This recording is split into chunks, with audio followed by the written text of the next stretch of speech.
بسم اللہ الرحمن الرحیم وبہ نستعین وهو خیر المعین صلی اللہ علی سیدنا محمد وآلہ الطاہرین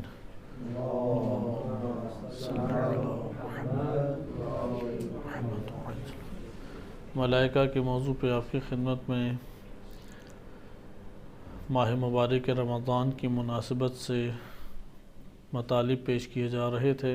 سورۃ القدر آیت نمبر 4 کے ذیل میں ملائکہ کے موضوع کو قرآن کریم اور روایات اہل بیت علیہ السلام کے تناظر میں ہم نے مطالعہ کیا۔ ہمارا گزشتہ درس میں موضوع لکھنے والے فرشتوں کے بارے میں تھا کہ وہ فرشتے کہ جو انسانی اعمال کی حفاظت کرتے ہیں انہیں محفوظ کر لیتے ہیں۔ ان فرشتوں کے بارے میں آپ نے چند احادیث کو مطالعہ فرمایا اور اس سے آپ کو یہ معلوم ہوا کہ یہ فرشتے انسان کے شدقین یعنی دائیں بائیں مسوڑوں کی طرف ہیں، اور اس موضوع کے اوپر ہمارے پاس روایات بھی متعدد ہیں، صرف ایک روایت نہیں ہے۔ امیر المومنین علیہ السلام سے اور دیگر ائمہ اطہار علیہ السلام سے متعدد روایات ہیں کہ ان ملائکہ کا مقام وہ شدقین ہیں، حتیٰ کہ بعض جگہ اس طرح بھی اشارہ ہوا ہے کہ مسواک کرنے کا خصوصی ان جگہوں پہ حکم بھی اسی لیے ہے۔ ان ملائکہ کے بندے اور انسان کے ساتھ یعنی انسان یا انسانی معاشروں کو بھی ہم ایک حد تک لے سکتے ہیں، لیکن یہ موضوع طویل ہوگا کہ انسانی معاشروں کے ساتھ ملائکہ کا نتیجتاً کیا ربط رہا، لیکن انسان کے ساتھ جو ربط ہے اس کو ہم خصوصی طور پہ ملاحظہ کر رہے تھے کہ انسان کے ساتھ کئی طرح کے فرشتوں کا تعلق قائم ہوتا ہے۔ جس طرح موت کے فرشتے ہم پڑھ چکے ہیں، انہی میں سے ایک یہ ہم نے پڑھا، اور آج انشاءاللہ چند اور روایات پڑھیں گے۔ وہ موضوع تو نہیں بنتا لیکن روایات ضرور ہیں۔ ان روایات کو ہم دیکھیں گے، بعض اعمال کا تذکرہ ہے جن کے ذریعے سے انسان کے اوپر فرشتے جو ہیں اللہ سبحانہ وتعالیٰ کے نازل ہوتے ہیں یا ربط انسان کا قائم ہوتا ہے۔ مولا صدرہ رحمۃ اللہ علیہ نے شرح الکافی میں الکافی کی روایات کی شرح کرتے ہوئے ایک روایت کے ذیل میں بیان کیا ہے کہ جس طرح عوالم 3 طرح کے ہیں، اسی طرح ہمارے پاس جو فرشتوں کی اقسام ہیں وہ بھی 3 طرح کی بنتی ہیں۔ ایک فرشتے ہیں کہ جو خاص ہیں عرش کے ساتھ، انہیں کہتے ہیں ملائکہ مقربین۔ یہ ملائکہ مقربین ہیں اور اللہ کی عظمت کے ساتھ مختص ہیں اور اللہ کے علاوہ کسی شے کے ساتھ مشغول نہیں ہوتے۔ روایات اہل بیت علیہ السلام میں ان کا وصف بیان کیا گیا ہے کہ جو ملائکہ مقربین ہیں ان کا بہت بلند مقام ہے۔ ابھی اس طرف نہیں آتے کہ عرش اور ما حول العرش، عرش کے ارد گرد کے فرشتوں کے کیا اوصاف روایات میں ذکر ہیں، لیکن اتنا ذہن میں رکھیں کہ ملائکہ مقربین سے مراد کیا ہے کہ جو عرش کے ساتھ مختص ملائکہ ہیں۔ عرش اور کرسی کے عنوان سے جو روایات وارد ہوئی ہیں اس کے ذیل میں ان کا تذکرہ وارد ہوتا ہے۔ دوسری قسم جو ان سے متوسط درجے کے ہیں یعنی نچلے درجے کے ہیں، وہ ہیں ملائکہ مدبرین، جو پوری کائنات کو اللہ سبحانہ وتعالیٰ کے امر اور اذن سے تدبیر کر رہے ہیں۔ یہ دوسرے نمبر کے ملائکہ ہمارے پاس آ جاتے ہیں جنہیں کہتے ہیں ملائکہ مدبرین، تدبیر کرنے والے ملائکہ۔ تیسرے ہمارے پاس ملائکہ کی نوع آتی ہے ملائکہ عمال، یعنی جو عمل انجام دیتے ہیں، مثال یعنی انسانوں کے اعمال کے ساتھ مختص ہیں۔ جیسے یہی 2 فرشتے جو شدقین میں یعنی انسانی مسوڑوں کے پاس جن کا جائے مقام ہے، یہ تیسرے درجے کے ملائکہ میں سے آئیں گے، یعنی انسانوں اور انسانی اعمال سے جو فرشتوں کا تعلق ہے وہ کون سے فرشتے کہلائیں گے؟ تیسرے درجے کے فرشتے۔ یہ 3 درجات انہوں نے روایات کی بنیاد پہ تقسیم بندی کی ہے۔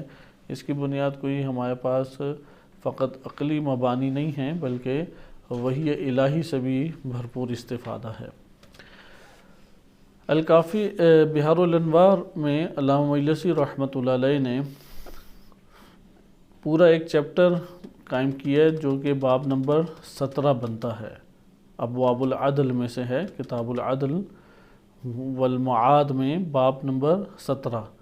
وہ 17 نمبر چیپٹر اسی سے خاص ہے، جلد نمبر 5 صفحہ 323۔ اس میں ہم نے اکثر بیشتر روایتیں پڑھ لی تھیں، چند میں روایتیں آپ کی خدمت میں دیگر بھی ذکر کر دیتا ہوں تاکہ یہ موضوع ہمارے لیے ایک حد تک مکمل ہو جائے۔ ایک واقعہ اس میں ذکر کیا گیا ہے جو اسحاق بن عمار نے ذکر کیا ہے۔ وہ کہتے ہیں کہ علامہ مجلسی رحمۃ اللہ علیہ کی بہار سے یہ آپ کے سامنے پیش کیا جا رہا ہے۔ کہتے ہیں کہ لقد کثر مالی، میرے پاس مال زیادہ تھا، کثیر مال تھا۔ اجلست علی بابی بوابا، تو فقیر بہت آتے تھے۔ اسحاق بن عمار خود کہتے ہیں کہ بہت زیادہ میرے پاس اللہ تعالیٰ نے مال دیا ہوا تھا، تو فقراء میرے پاس بہت زیادہ آتے تھے۔ تو یہاں تک کہ میں نے اپنے دروازے کے اوپر دربان کو بٹھا دیا، یرد عنی فقراء الشیعہ، جو ان شیعہ فقراء کو پیچھے دھکیلتا تھا اور واپس پلٹا دیتا تھا۔ اسی اثناء میں کہتے ہیں اس سال میں حج کی نیت سے یا عمرہ کی نیت سے فخرجت الی مکہ فی تلک السنہ، اسی سال میں نکلا مکہ کی طرف۔ فسلمت علی ابی عبداللہ علیہ السلام، میں نے امام صادق علیہ السلام کی خدمت میں حاضر ہوا اور سلام کیا۔ فرد علیہ بوجہ قاطب مزور، تو امام علیہ السلام نے انتہائی کرختگی کے ساتھ مجھے جواب دیا۔ قاطب ہوتے ہیں نا، سلوٹیں سر پہ آئی ہوں پیشانی پہ، اور سخت گیری کے ساتھ کہ بندہ نہیں چاہ رہا، آنکھیں سکیڑ لیتا ہے اور سخت گیری کے ساتھ وہ جواب دیتا ہے، یعنی ناپسندیدہ جیسے ایک عمل انہیں محسوس ہوا ہو۔ جواب دینا چونکہ واجب ہے تو انہیں بڑے زحمت اور مشقت اٹھانے پڑی ہے، اور انہوں نے مجھ سے رخ پھیر لیا، منہ پھیر کے جواب دیا۔ فقلت لہ جعلت فداک، کیونکہ امام علیہ السلام کی ناراضگی دیکھ کے بڑے حیران ہوئے اسحاق بن عمار۔ فقلت لہ جعلت فداک، میں آپ کے اوپر قربان جاؤں۔ ما الذی غیر حالی عندک، یعنی کون ہے وہ کہ جس نے میری حالت آپ کے نزدیک جو ہے وہ متغیر کر دی، یعنی میری شان یا میری جو حیثیت اور میری قیمت کو گرا دیا، وہ کیا چیز مجھ سے صادر ہو گئی، کس چیز نے مجھ کو آپ کے سامنے اس طریقے سے لے آیا کہ آپ نے مجھ سے یہ رویہ اختیار کیا، یعنی آپ مجھ سے ناراض ہو گئے۔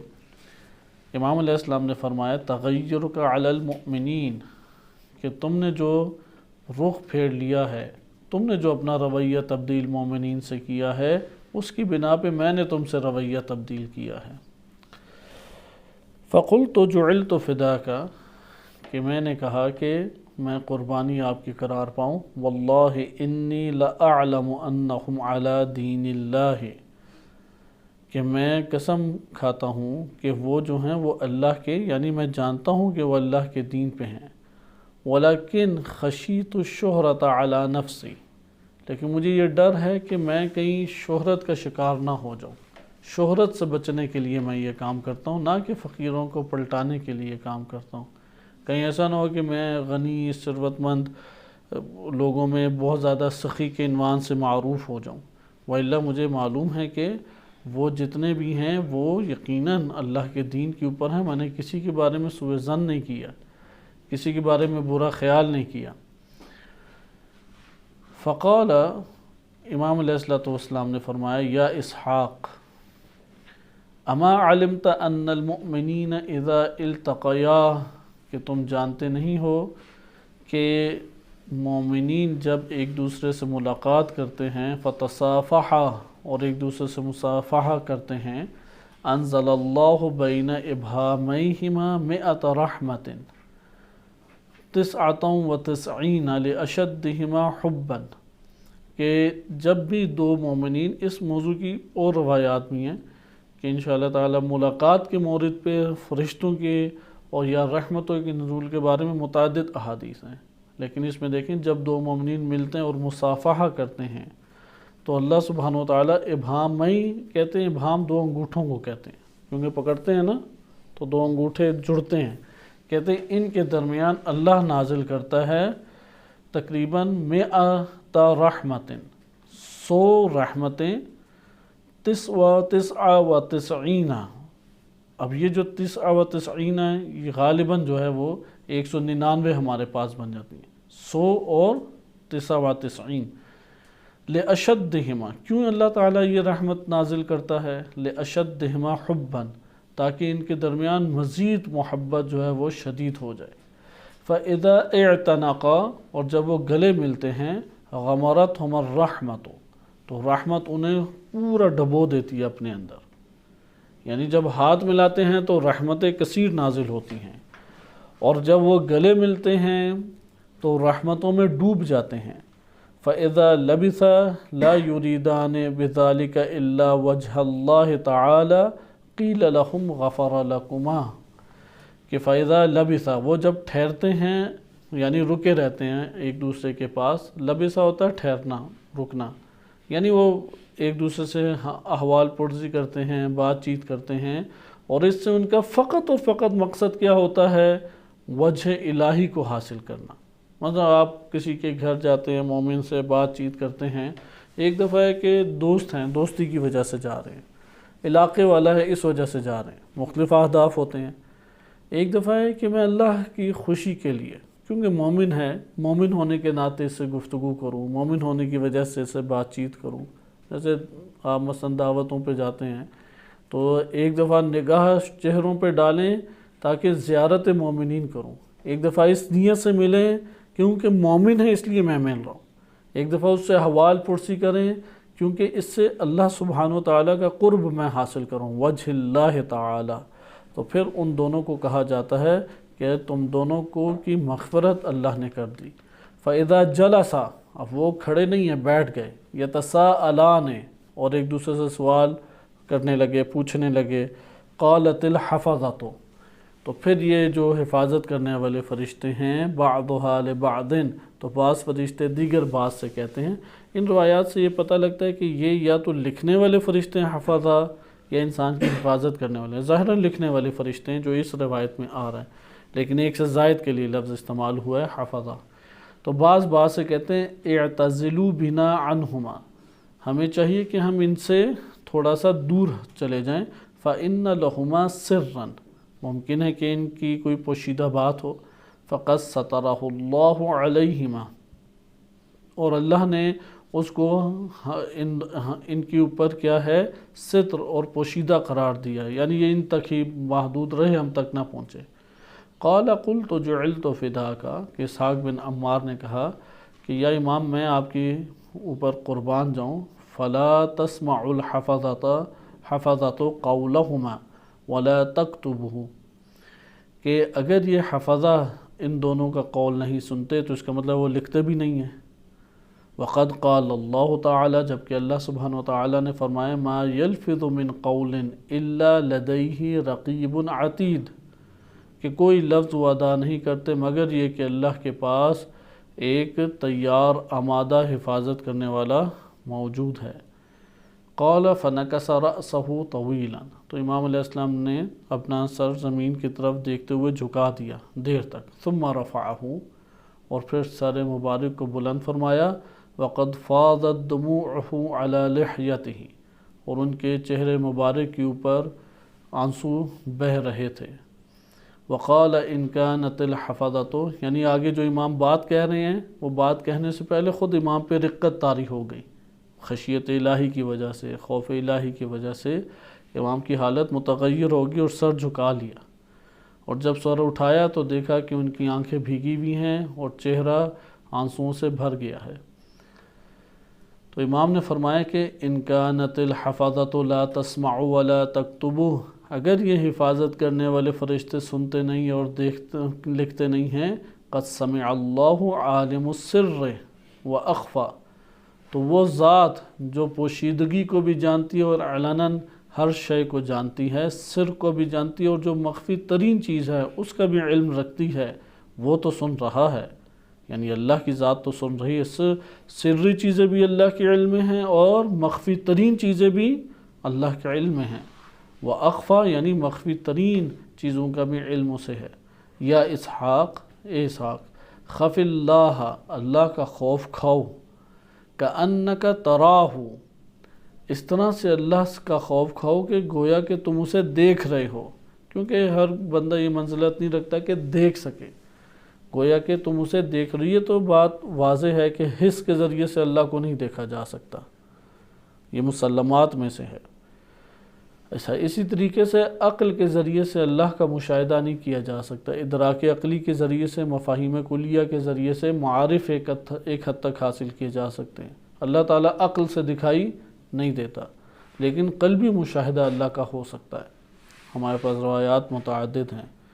قلب جو ہے، انسانی روح جو ہے، وہ ایک مشاہدہ کر سکتی ہے۔ لہذا فرمائے امام نے کہ خف اللہ، اللہ کا خوف کھاؤ، کأنک تراہ، جیسا کہ وہ تم اسے دیکھ رہے ہو۔ فإن كنت لا تراہ، اگر تم اسے نہیں دیکھ رہے، فإنہ یراک، وہ تو تمہیں دیکھ رہا ہے۔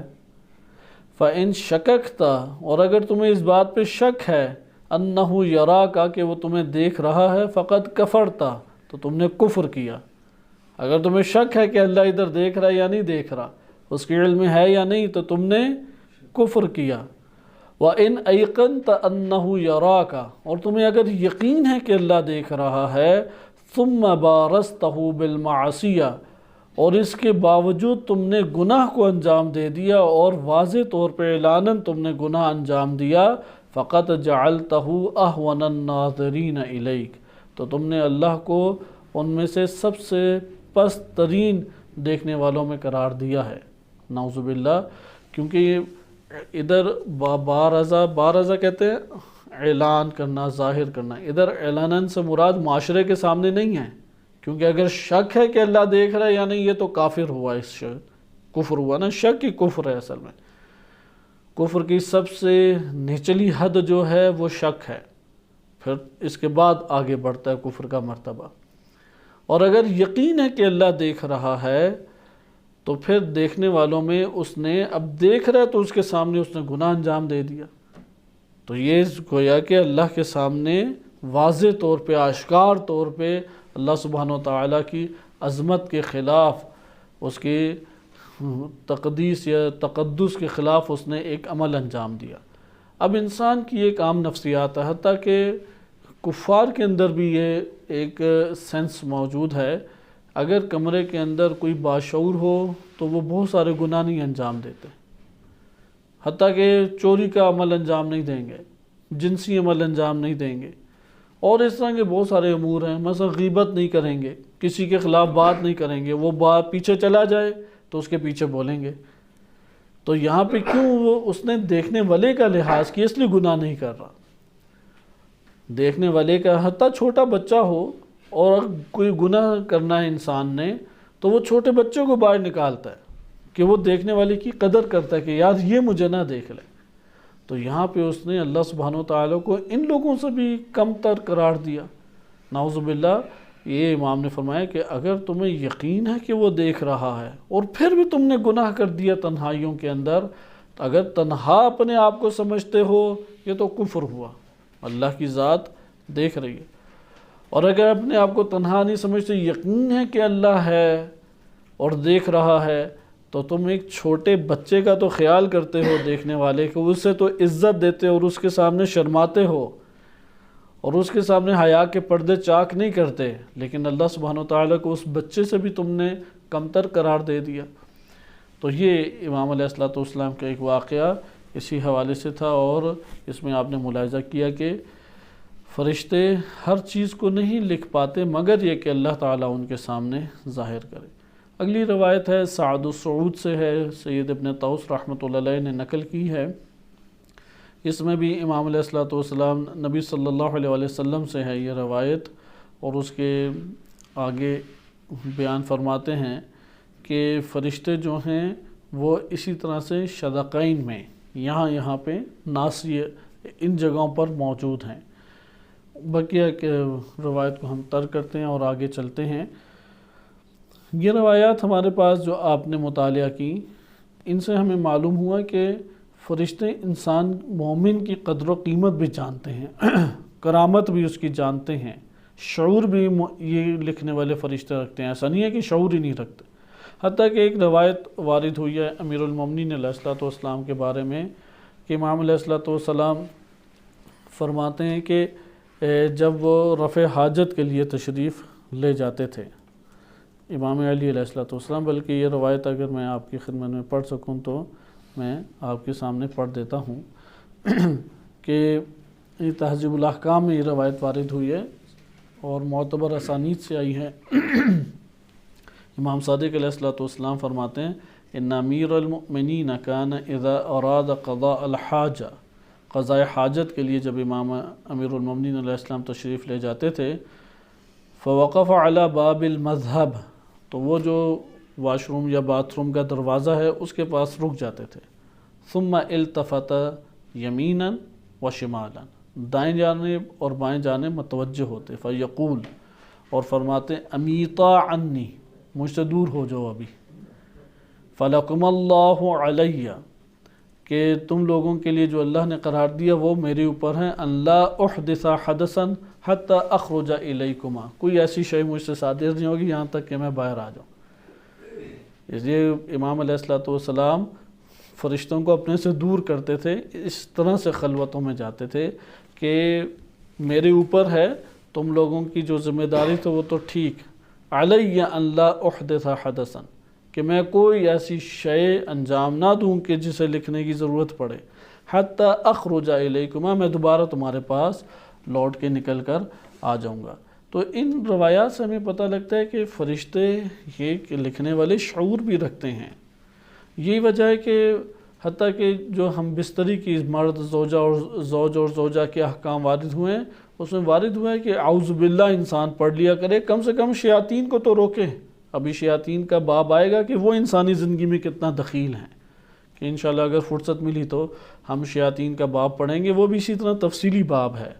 ابھی آپ دیکھ رہے ہیں کہ فرشتے کتنا دخیل ہیں انسانی زندگی میں، انسانی زندگی ان سے بڑے پیمانے پہ متاثر ہوتی ہے، اور تمام کے تمام امور اللہ سبحانہ وتعالی جن کے توسط سے انجام دے رہا ہے وہ یہی فرشتے ہیں، مثلا مقربین ہیں، مدبرین ہیں، اور پھر انسانوں کے اوپر جو اللہ نے موکل فرشتے قرار دیے ہیں۔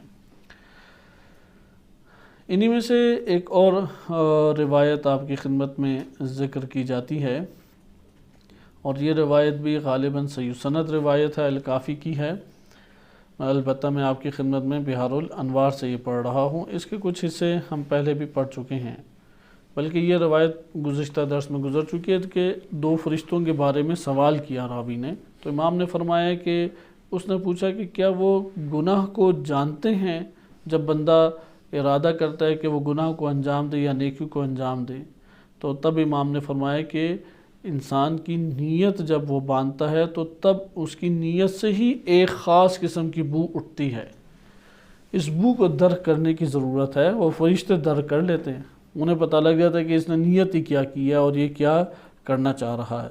حتیٰ کہ انشاءاللہ ابھی آگے روایات آئیں گی کہ فرشتے جو ہیں وہ روکتے ہیں، ایک صحیح سند روایت ہے اسی باب میں، ابھی جو آپ نے رقیب عتید پڑھا ہے، رقیب عتید کی ایک اور تفسیر ایک اور طرح سے دی گئی ہے، اور وہ روایت بھی صحیح سند روایت ہے، جس میں امام علیہ الصلوۃ والسلام فرماتے ہیں، البتہ یہ ہمیں بعد میں اس روایت کی تحلیل کرنی چاہیے، لیکن اس مورد میں چنے آپ کی خدمت میں پڑھ دی جاتی ہے۔ یہ روایت صحیح سند روایت ہے، الکافی کی جلد نمبر 2 صفحہ 267 میں ہے کہ رقیب عتید کی ہم نے ایک تفسیر تو یہ پڑھی کہ 2 فرشتے ہیں، اللہ انہیں حکم دیتا ہے، وہ ہر چیز نوٹ کر لیتے ہیں۔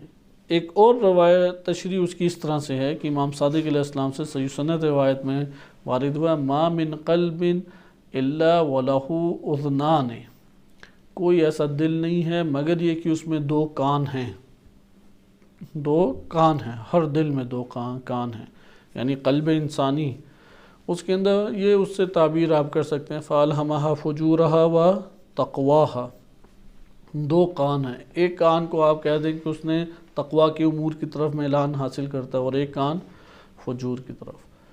وَعَلَىٰ إِحْدَاهُمَا مَلَكٌ مُرْشِدٌ، ایک کان کے اوپر ایک ایسا فرشتہ بیٹھا ہوا ہے جس نے رہنمائی کرنی ہے۔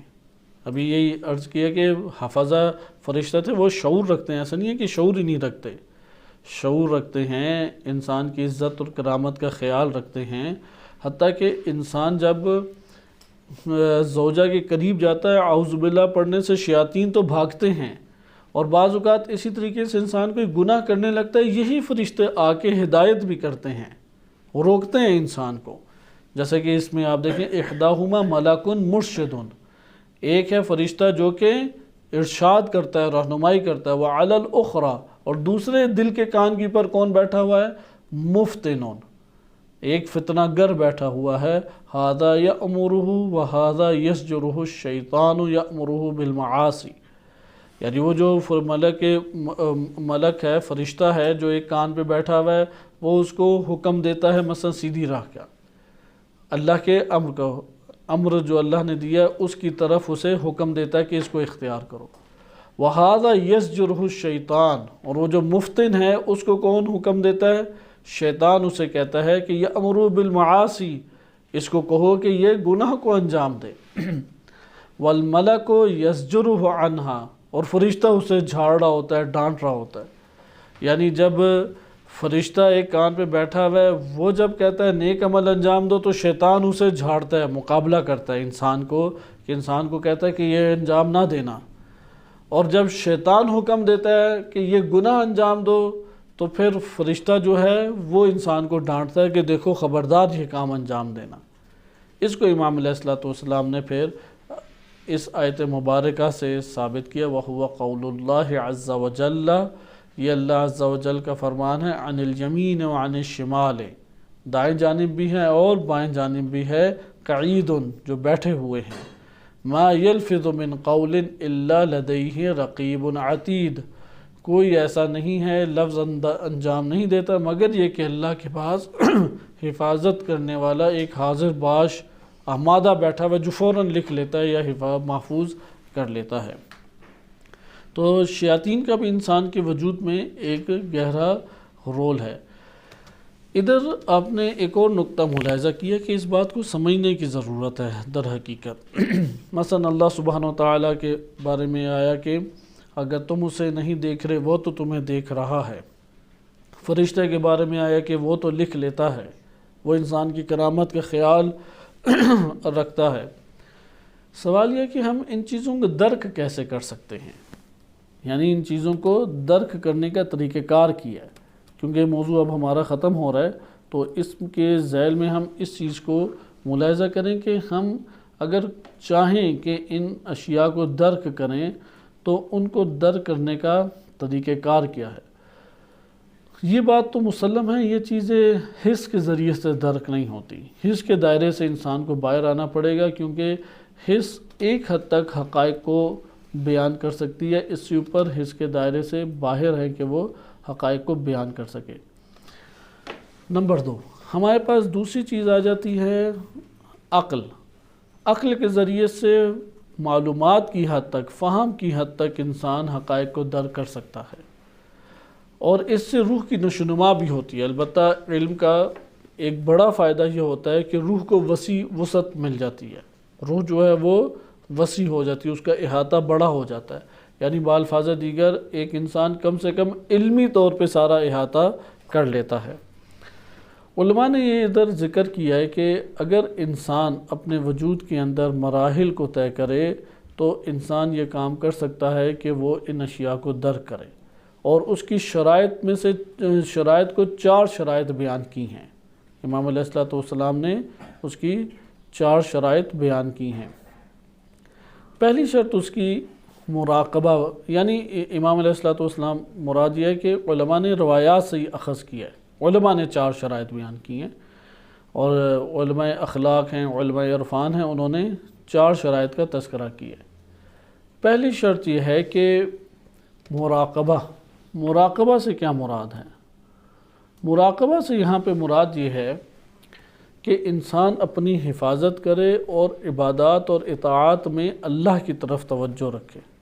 اگر انسان اس بات میں کامیاب ہو جائے کہ وہ اللہ کی طرف توجہ رکھے تو یہاں پہ انسان کے قلب کی نگاہیں کھل جاتی ہیں اور وہ یہ مشاہدہ کر سکتا ہے۔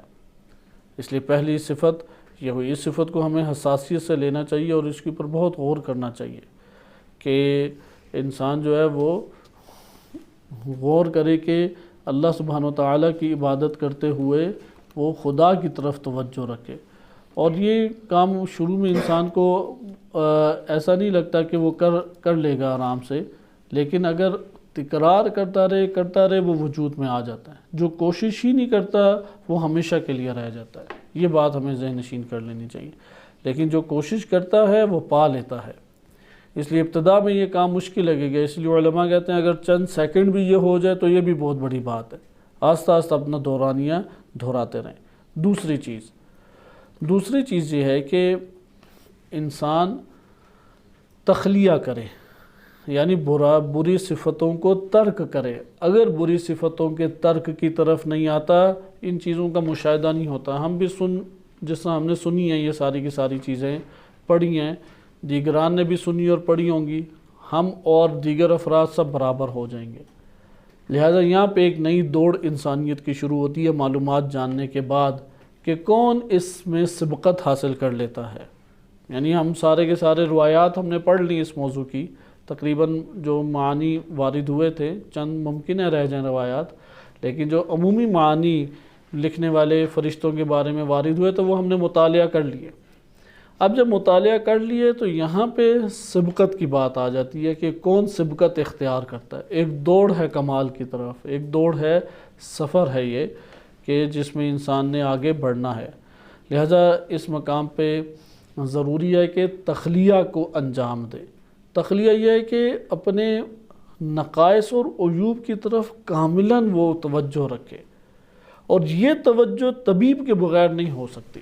یہ ذہن نشین رکھیے، یہ توجہ بدون طبیب نہیں ہو سکتی۔ اس توجہ کے لیے ضروری ہے کہ طبیب کی طرف رجوع کریں۔ ہر مرض کے لیے جیسے طبیب کی طرف رجوع کیا جاتا ہے، اس کے لیے بھی ہمیں طبیب کی طرف رجوع کرنا پڑے گا۔ اور اس عنوان سے طبیب کون ہے یہ آپ دعائے جوشن کبیر میں بھی کثرت سے پڑھ چکے ہیں، یا طبیب من لا طبیب لہ، کہ جس کا کوئی طبیب نہیں، اللہ تعالیٰ کی ذات اس کا طبیب ہے۔ اس لیے اللہ سبحانہ وتعالیٰ نے نبی صلی اللہ علیہ وسلم کو طبیب بنا کے بھیجا۔ طبیب دوار بطبہ، امیر المومنین علیہ السلام نے جو نبی صلی اللہ علیہ وسلم کا ہمارے سامنے تعارف کرایا ہے، وہ یہی تعارف کرایا ہے کہ طبیب دوار بطبہ۔ یہاں پہ طبابت جو ہے وہ آپ کو امراض کی صحیح تشخیص دے گی، وَإِلَّا امراض کی صحیح۔ مثلا ممکن ہے کہ ہم سمجھ رہے ہوں کہ ہماری نمازیں قبول ہیں، جب طبیب کے پاس پہنچیں گے وہ کہے گا مریض نمازیں پڑھی ہیں۔ ممکن ہے ہم سمجھ رہے ہوں کہ ہم نے بڑا بہترین کام انجام دیا ہے، لیکن دل کے اندر شہرت کے، ریاکاری کے عناصر چھپے ہوئے تھے۔ طبیب نے آ کے بیان کیا کہ آپ کے اندر تو یہ والے جراثیم موجود ہیں۔ یا ممکن ہے کہ بڑی خطرناک بیماری کا ہم شکار ہوئے ہوں اور شکار ہیں، طبیب آ کے ہمیں بتاتا ہے کہ آپ کو یہ بیماری لاحق ہے، اس لیے آپ اپنا بروقت علاج کریں۔ اسے کہتے ہیں تخلیہ۔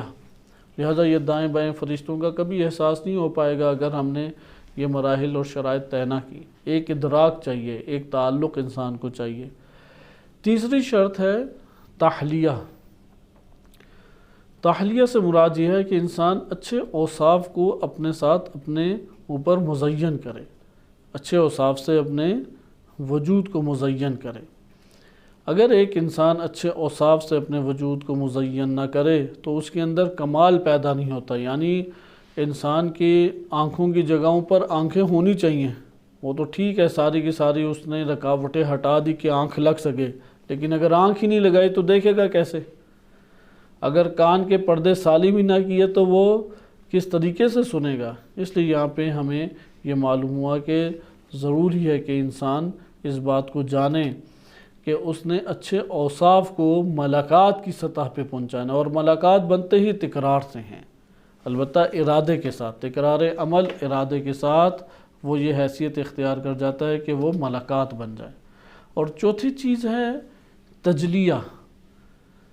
یہ علماء عرفان نے ذکر کیا ہے۔ تجلیہ سے مراد یہ ہے کہ انسان کہ بدن کے اندر صحت کا ہونا ضروری ہے، لہٰذا عبادات کو صحت کا ایک ذریعہ قرار دے اور اپنے آپ کو ایسے مفاسد سے بچائے کہ جس سے اس کے بدن جو ہے وہ عبادات کے لائق اور قابل نہ رہے۔ مثلا انسانوں میں سب سے بڑا مسئلہ مزاج کا آ جاتا ہے، مختلف طرح کے مزاج ہیں، اور یہ ہم نے اپنے حوضوی دنیا میں ایک بڑی تعداد کو دیکھا ہے، قابل فاضل افراد ہیں، مزاج کا اپنا علاج نہ کرنے کی وجہ سے اپنی تمام صلاحیتوں کو ضائع کر بیٹھے۔ مثال کے طور پہ کسی کا مزاج ہے تندی، مزاج جو ہے ادھر مزاج سے مراد طبی مزاج ہے۔ مزاج انسان کے وجود کے اندر اتنا گہرے طور پہ پایا جاتا ہے کہ پرانے دور میں بعض ایسے افراد محققین یا دانشور افراد سمجھتے تھے انسانی نفس اور مزاج ایک ہی چیز ہے۔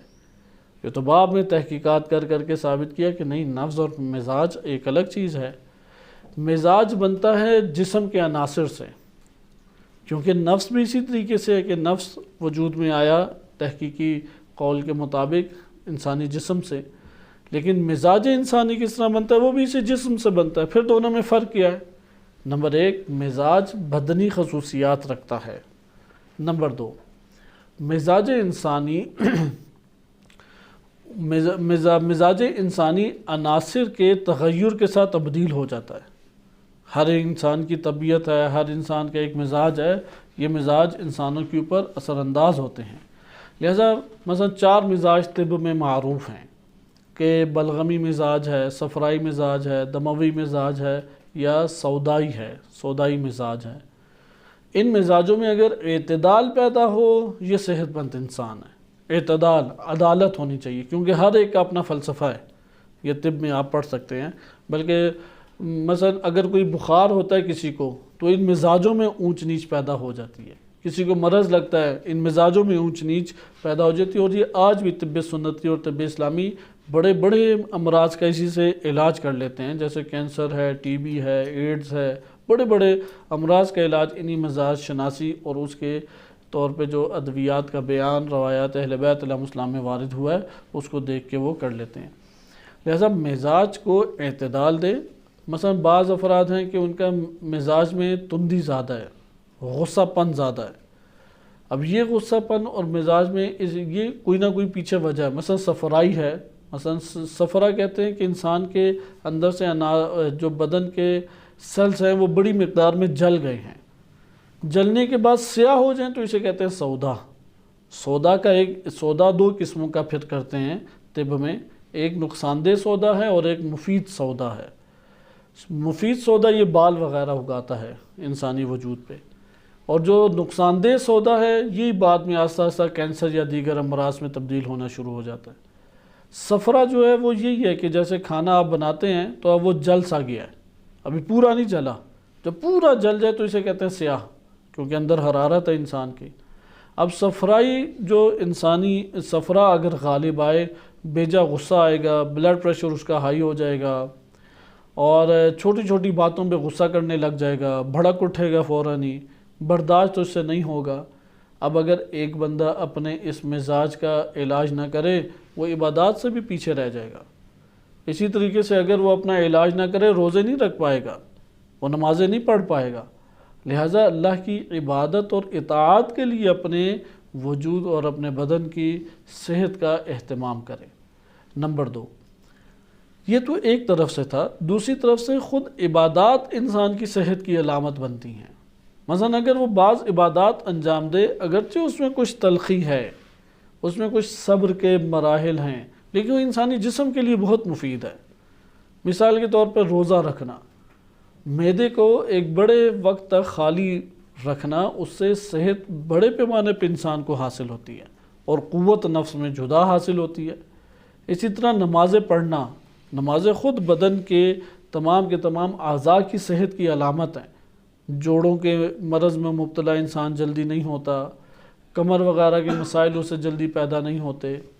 لہٰذا خود نماز انسان کی صحت کا باعث بنتی ہے، حج انسان کی صحت کا باعث بنتا ہے، جہاد انسان کی صحت کا باعث بنتا ہے۔ یہ اللہ تعالیٰ کی عبادات ہیں، اس لیے عبادات کو انسان توجہ سے انجام دے۔ اگر انسان اپنے آپ کو یہ پاکیزگی کے عالم میں رکھے تو وہ ملکوت کو ملاحظہ کر سکتا ہے، ملکوت کو دیکھ سکتا ہے۔ ملکوت یعنی اشیاء کی حقیقتیں۔ اور بعض روایات میں وارد بھی ہوا ہے، مثلا ایک واقعہ کتب میں معروف ہے، ٹائم ہمارے پاس کم ہے، انشاءاللہ کسی اور مورد میں وہ آپ کے سامنے پڑھا جائے گا، کہ کتب میں ائمہ اطہار علیہ السلام سے اس کی نسبت دے کے بیان کیا گیا ہے کہ نبی صلی اللہ علیہ وسلم کے پاس چند صحابہ آئے اور انہوں نے کہا کہ یا رسول اللہ، جب آپ کے پاس ہم بیٹھے ہوتے ہیں تو کسی اور جہان میں ہوتے ہیں۔ ہوتا ہے نا جیسے بزرگ علماء کے آپ درس اخلاق میں جائیں یا باتیں کرتے ہیں تو ایک اور جگہ پہ ہوتے ہیں، اور جب گھر آتے ہیں تو پھر ویسے پرانے ہو جاتے ہیں۔ تو یہ کیا مسئلہ ہے کہ ہماری حالتیں تبدیل ہوتی رہتی ہیں، ہمیں نہیں پتہ مومن ہیں منافق ہیں، کیا یہ ہے مسئلہ کہ ادھر کچھ ہیں ادھر کچھ ہیں؟ تو وہاں حضرت صلی اللہ علیہ وسلم سے منقول ہے، فرماتے ہیں کہ اگر تم اپنی اس حالت کی حفاظت کرو جو رسول اللہ کے محضر میں تھی حالت، اس حالت کی تم حفاظت کرو تو آسمان و زمین کے ملکوت اور حقائق کو دیکھ سکتے ہو۔ یعنی جب انسان کو ایک حالت حاصل ہوتی ہے اس کی حفاظت کی ضرورت ہے۔ انسان غفلت میں پڑ جاتا ہے، مثال کے طور پہ لیال القدر بسر کی، رو دھو کے معافی اللہ کی بارگاہ میں مانگی، نماز شب کبھی نہیں پڑھی تھی اس دفعہ پڑھ لی، کچھ آیات کی تلاوت بھی کی، تو اب انسان کہتا ہے یار بہت کچھ کر لیا، جا کے سو جاتے ہیں۔ یہ وہ غافلانہ چیز ہے۔ اگر وہ یہ اندر ٹھانتا کہ میں نے اس کی حفاظت کرنی ہے، اس کو ادامہ دینا ہے، جیسے ماہ مبارک رمضان اب الوداعی اس کی راتیں آ رہی ہیں، کہ حفاظت کا انسان سوچے اس حالت کی۔ اسی لیے آپ پڑھیں بھی جو امام سجاد علیہ السلام سے منقول صحیفہ سجادیہ میں الوداع رمضان کی دعا ہے، اس میں بھی اس طرح کے مطالب آپ کے سامنے آتے ہیں۔ حفاظت کرنے کی ضرورت ہے، لہذا اپنی حالت کی حفاظت کی دعا کریں۔ یا وہ واقعہ جو صحیح سند بھی ہمارے پاس وارد ہوا ہے کہ ایک جوان تھا، مسجد میں داخل ہوا صبح کے ٹائم، تو اس کے بال بکھرے ہوئے تھے، آنکھیں لال تھیں اور ہونٹ خشک تھے، اور گریبان اس کا چاک تھا۔ تو نبی صلی اللہ علیہ وسلم نے اس سے پوچھا کیف اصبحت، کیسے کس حالت میں تم نے صبح کی؟ تو اس نے کہا کہ میں نے یقین کے عالم میں صبح کی ہے۔ تو آپ صلی اللہ علیہ وسلم نے فرمایا کہ ہر یقین کی علامت ہے، تمہاری یقین کی کیا علامت ہے؟ تو کہا کہ میں جنت کو اپنی آنکھوں سے دیکھ رہا ہوں، اور شوق جنت میں گویا کہ روح مجھ سے جدا ہو جائے، اور جہنم کو میں محسوس کر رہا ہوں، احساس کر رہا ہوں، اور اس کے خوف سے ڈر ہے کہ روح میری جدا نہ ہو جائے۔ اس طرح چند اس نے بیان کی علامتیں۔ تو حضرت صلی اللہ علیہ وسلم نے پھر کہا کہ دعا کریں کہ میں شہید ہو جاؤں، آپ کی رکاب میں شہادت کے عہدے پر فائز ہوں، اور بعد میں شہید بھی ہو گئے۔ بعض کہتے ہیں عثمان بن مظعون تھے رضی اللہ عنہ، کہ بڑا ان کا مقام ہے کہ جناب جبرائیل خود آئے تھے ان کے جنازے کے لیے، عثمان بن مظعون، اور نبی صلی اللہ علیہ وسلم نے انہیں غسل بھی دیا، انہیں کفن بھی پہنایا، اور خود قبر میں بھی اتارا، نماز جنازہ بھی پڑھائی، اور ایک طرف نبی صلی اللہ علیہ وسلم نے اٹھایا ہوا تھا، دوسری طرف چھوڑا ہوا تھا، کیونکہ دوسری طرف فرشتوں نے اٹھایا ہوا تھا، اور کتنے ہزار فرشتوں نے ان کی تشییع جنازہ میں شرکت کی۔ تو یہ عثمان بن مظعون، بعض کہتے ہیں کہ یہ جوان عثمان بن مظعون تھے۔ لیکن آخری جملہ ہمارے لیے مہم ہے، رسول اللہ نے سب سننے کے بعد فرمایا کہ اپنی اس حالت کی حفاظت کرو۔ لہذا یہ احوال اللہ سبحانہ وتعالیٰ کی بڑی عنایات ہیں۔ ان احوال کا خوبصورت ترین بیان اگر کہیں وارد ہوتا ہے وہ علم عرفان ہے۔ وہ علم عرفان نے اس کے ہر حالت کے مختلف نام رکھے ہوئے ہیں، اور ان ناموں سے انسان اگر ان ناموں کے ذیل میں تشریح کو پڑھے، انسان کو پتہ لگ جاتا ہے میرے اوپر کیا وارد ہوا تھا، کیا وارد نہیں ہوا تھا، کیونکہ ایک کیفیت میں انسان نہیں رہتا۔ مثلا ایک وقت انسان ہے بڑا نرم دل، پیسے اس سے نکلے جا رہے ہیں، ایک وقت بڑا بخیل ہے، سارے اس کی منت سماجت کر لیں، اس کے ہاتھوں سے تالا نہیں اس کے پیسوں کا ٹوٹتا۔ ایک وقت ہے کہ انسان جو ہے وہ بے لوث خدمت پہ خدمت کیے جا رہا ہے، ایک دفعہ وسوسے اتنا شدید گھیر لیتے ہیں کہ وہ ایک پانی کا پیالہ یا پانی کا کپ بھی پلانے کے لیے، گلاس پانی کا پلانے کے لیے تیار اور آمادہ نہیں ہے۔ مختلف حالات ہیں انسانوں کے اوپر، تو اچھے حالات کی انسان حفاظت کرے۔ یہ ہمارے پاس بیان تھا ان کے اختتام پہ کہ جو لکھنے والے فرشتے ہیں، کہ ان لکھنے والے فرشتوں کو ہم درک کیسے کر سکتے ہیں۔ درک کرنے کے لیے شرائط ہیں، ان میں پہلی شرط پاکیزگی ہے۔ حتیٰ کہ جو عرفاء کے واقعات ہیں، ہمارے عرفاء سے مراد یہ علماء تشیع جو ایک مقام تک پہنچے، چاہے وہ علماء فقہ ہوں یا علماء عرفان ہوں یا کوئی بھی علماء، ایک مقام تک پہنچے اور انہوں نے درک کیا باقاعدہ۔ ایسا نہیں ہے کہ فقط اور فقط عرفان پڑھنے والا یا فلسفہ پڑھنے والا ہی کچھ دیکھ پاتا ہے، نہیں، والذین جاہدوا فینا لنہدینہم سبلنا، کوئی علم فقہ کی راہ سے پہنچا، کوئی علم کلام کی راہ سے پہنچا، کوئی خدمت خلق کی راہ سے پہنچا، کوئی فقر کو جھیلتے ہوئے کسی مقام پہ پہنچا۔ اللہ نے راہیں رکھی ہیں، سب کے لیے ایک راہ نہیں ہے، اور صراط مستقیم ان سب راہوں کو شامل ہے۔ لہذا اللہ تعالیٰ جب راہ سے چلاتا ہے تو صراط مستقیم کے ساتھ اسے ملحق کر دیتا ہے، لیکن ان جگہوں پہ حقائق کو درک کرنے کے لیے شرائط، یہ قرآن کریم بھی اس بات کی تائید کرتا ہے، قد افلح من زکاہا یا قد افلح من تزکا، جس نے تزکیہ نفس کیا وہ کامیاب ہو گیا۔ اس نے کیا خسارہ اٹھایا کہ جس نے آخرت کو کما لیا، اور جس نے آخرت کو گنوا دیا اس نے نفع کیا اٹھایا؟ اس کے پاس تو کوئی نفع نہیں ہے، اس کا تو کوئی فائدہ نہیں ہے۔ اس لیے اخلاص عمل میں اخلاص کے پیچھے بہت توجہ کرنی چاہیے، اخلاص نیت کی کوششیں مسلسل کرنا چاہیے کہ اس سے آخرت وجود میں آتی ہے، اس سے سکون اور وقار اور اطمینان انسان کے وجود میں آتا ہے۔ اگر انسان کے اندر یہ اخلاص جنم نہ لے تو اس کے اعمال آہستہ آہستہ مرض کا شکار ہوتے ہیں، اور وہ مرض اس سارے اعمال کو کھا جاتا ہے۔ آئے اب ہم اگلے ٹاپک میں منتقل ہوتے ہیں کہ وہ فرشتے جن کا انسانوں سے ربط اور تعلق ہے یا انسانی زندگی میں دخیل ہیں۔ ہم ملک الموت پڑھ چکے، اور لکھنے والے فرشتے، حفاظت کرنے والے فرشتے جو انسان کے جسم کی بھی حفاظت کرتے ہیں اور اعمال کی بھی حفاظت کرتے ہیں، ہر دو ہم نے مجموعے کو مطالعہ کیا۔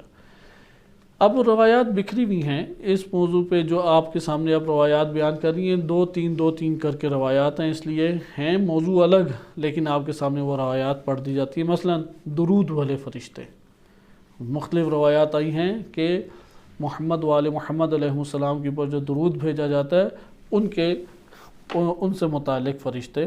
یہ الکافی میں ایک روایت وارد ہوئی ہے، جلد نمبر 3، صفحہ ہمارے پاس باب نمبر 81 ہے، اور حدیث 21,2123۔ اس روایت میں عباد بن کثیر کہتے ہیں کہ قلت لأبی عبداللہ علیہ السلام، میں نے امام صادق علیہ السلام سے پوچھا، انی مررت بقاص یقص، میں ایک قصہ گو کے پاس سے گزرا، وہ قصہ سنا رہا تھا، وہو یقول، اور اس طرح سے وہ بیان کر رہا تھا، ھذا المجلس الذی لا یشق بہ جلیس، یہ وہ مجلس ہے کہ جس میں کوئی شقی نہیں بیٹھتا، یعنی ساری پاکیزہ افراد کی مجلس ہے، ساری یہ محفل بڑی پاکیزہ ہے، یہ وہ فلاں۔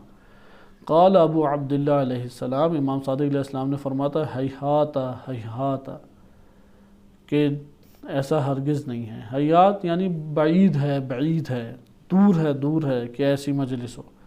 اخطأت استاہم الحفرہ، اخطأت یعنی خطا کرنا، یہ ایک محاورہ ہے۔ اخطأت استاہم الحفرہ، اس سے مراد ہے کہ کسی نے بہت فاحش اور بہت واضح غلطی کی ہو۔ عربی میں کلمہ فاحش چلتا ہے، البتہ ادھر فاحش سے مراد فحاشی والی غلطی نہیں ہے، یعنی فاحش یعنی بہت بڑی اور واضح آشکار غلطی ہے جسے سب پہچان لیں۔ اخطأت استاہم الحفرہ یعنی بہت انہوں نے واضح ترین خطا اور غلطی کی ہے۔ پھر امام نے فرمایا ان للہ ملائکۃ، اللہ کے فرشتے ہیں، سیاحین، پھرتے رہتے ہیں، سیاح ہیں، سیاح کہتے ہیں جو چکر لگاتا رہے، سوى الکرام الکاتبین، سوائے کرام کاتبین کے وہ بیٹھے رہتے ہیں، کیونکہ وہ قعید ہیں، عن الیمین وعن الشمال قعید، لیکن اللہ کے جتنے بھی فرشتے ہیں وہ کیا ہیں؟ سیاح ہیں، چکر کاٹتے رہتے ہیں، آتے جاتے رہتے ہیں۔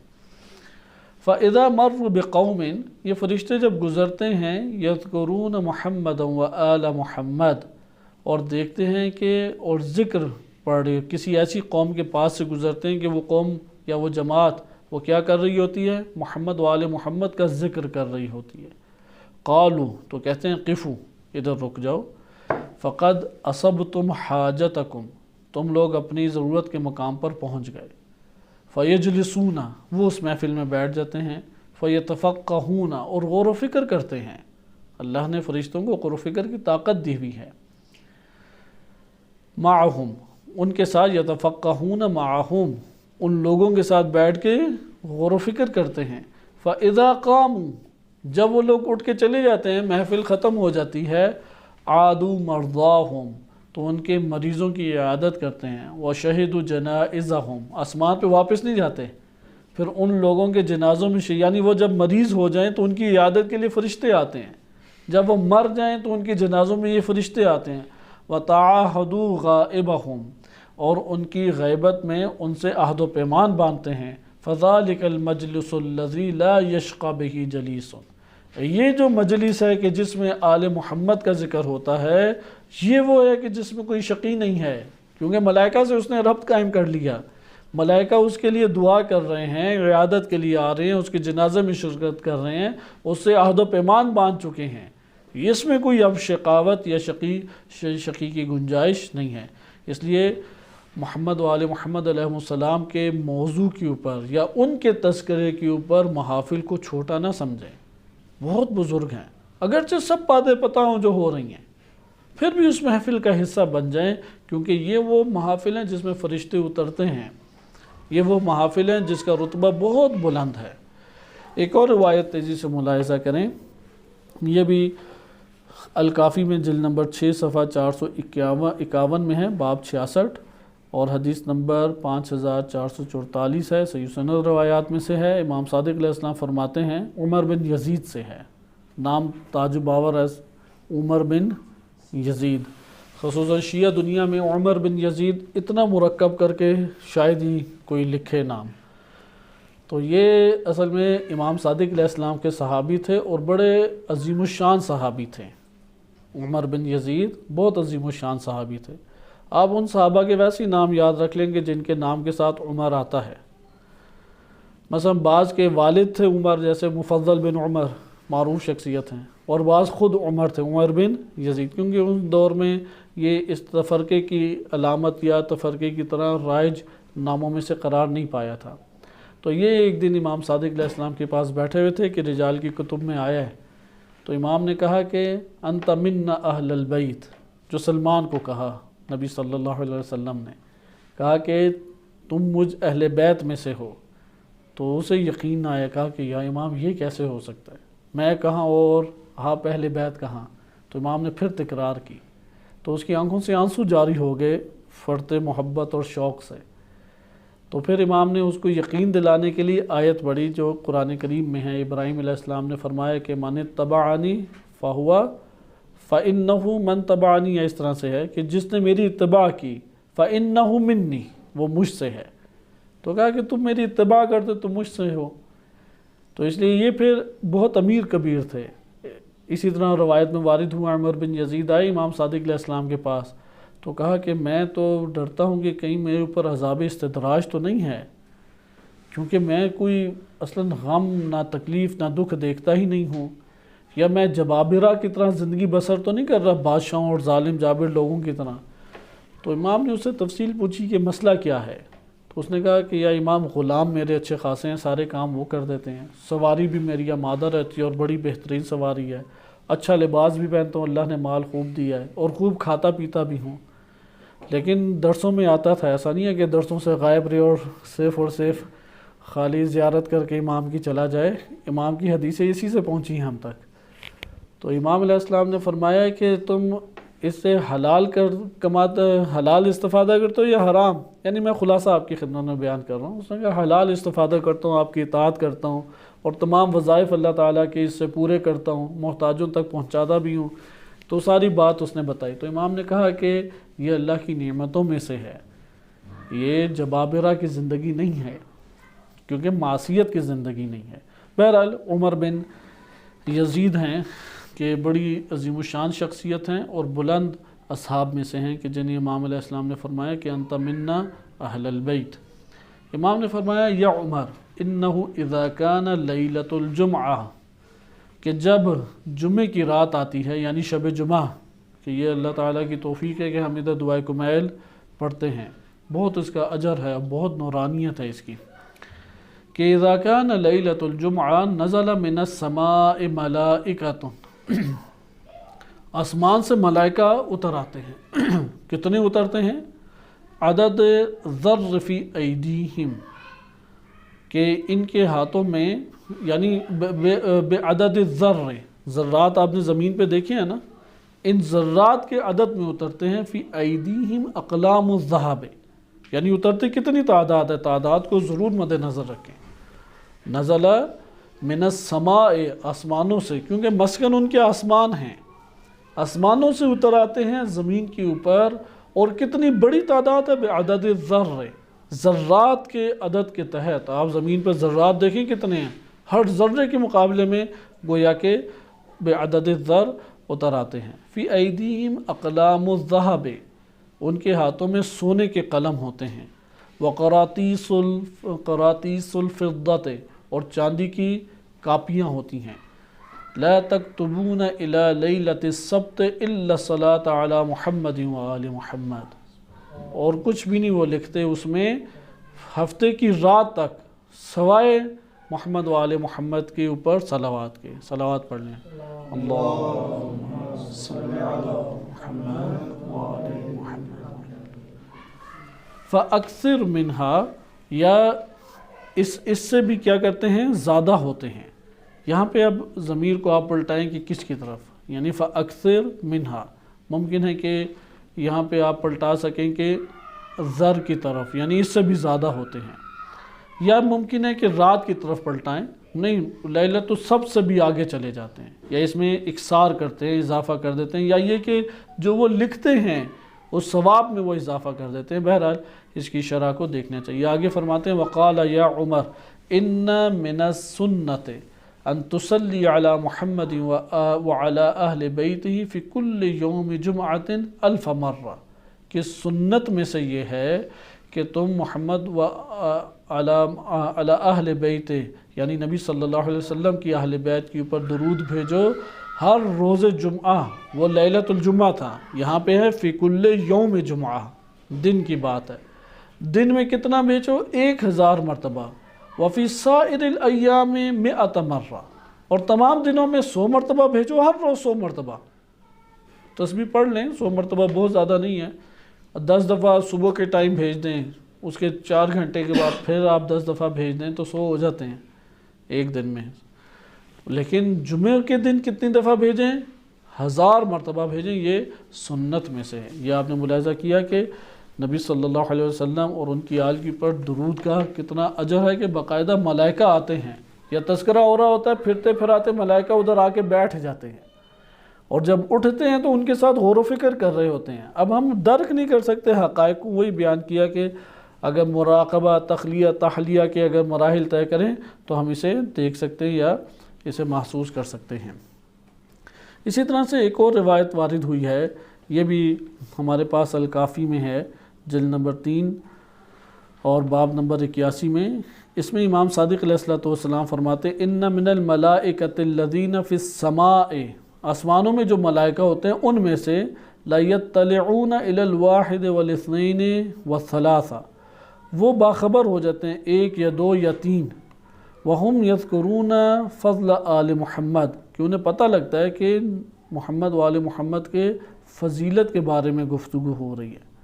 قال فتقول، تو امام فرماتے ہیں کہ وہ کہتے ہیں اما ترون الی ہؤلاء فی قلتہم، انہیں پتہ لگتا ہے یار ایک بندہ فضیلت اہل بیت پڑھ رہا ہے، جیسے آپ فضیلت اہل بیت پڑھنے لگ گئے، مثلا حدیث قصہ ایک فضیلت ہے، اہل بیت علیہ السلام کی دعا نہیں ہے، اکیلے ہیں پڑھنے لگ گئے، 2 بندے ہیں کوئی اور فضیلت پڑھنے لگ گئے، 3 بندے ہیں فضیلت پڑھنے لگ گئے، تو فرشتے آسمانوں سے کہتے ہیں کہ دیکھو کہ یہ کتنی قلت میں ہیں، وکثرت عدوہم، اور ان کے دشمن کتنے زیادہ ہیں، یصفون فضل آل محمد، اور آل محمد علیہ السلام کی فضیلت کو یہ لوگ بیان کر رہے ہیں۔